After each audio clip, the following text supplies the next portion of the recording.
बिस्मिल्लाहिर्रहमानिर्रहीम। वेलकम नासर pigeon club. लो जी दोस्तों, आज नवाज़ भाई का उमर भाई खोकर के साथ शौक हो रहा है। ये नवाज़ भाई का दूसरा कबूतर आया हुआ है। पहला इनका 9:45 बैठा है बच्चा, और ये दूसरा ये कबूतर आया हुआ है। ये देखें, शौक करें, इंजॉय भी करें, साथ साथ आप भाइयों को शौक भी दिखाएंगे, सब दिखाएंगे, बैठते हुए की भी, उड़ते हुए की भी। तो इंशाअल्लाह आप भाई शौक भी करें सारे। तो दोस्तों ये देखें, ये दूसरा कबूतर नवाज़ भाई का बैठ रहा है। सब भाई शौक करें। ये आप भाइयों के लिए छत पे आए हैं शौक करवाने के लिए, इंजॉय भी आप भाइयों को करवाना है। दूसरा कबूतर बैठ रहा है, ये मुंसा बैठे हुए हैं भाई।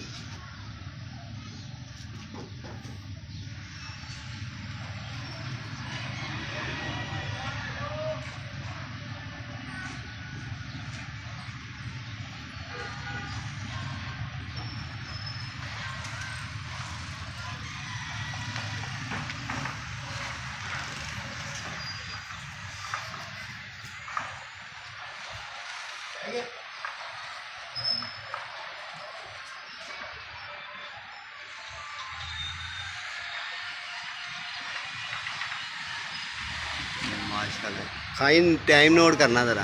अच्छा,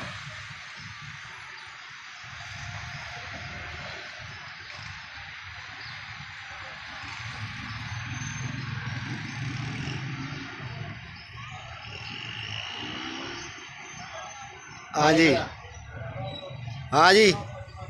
11:15:55। दूसरा कबूतर, पहला बच्चा बैठा है 9:45। सेकंड सेकंड कोई नहीं, 52 सेकंड। तो दूसरा कबूतर आप बता दें जी अपने मुंह से साहब। 11:25 और सेकंड कितने थे? 55 सेकंड यार 11 बजे। हाँ जी बताओ जी। 11:15। अच्छा 25 सेकंड, 11:15:25 पे नवाज़ भाई का दूसरा कबूतर बैठा है जी, चिट्टा। तो जी दोस्तों, जैसे जैसे कबूतर बैठते जाएंगे आप भाइयों को शौक इंजॉय करवाते रहेंगे। ठीक है दोस्तों, ओके, अपना ख्याल रखें।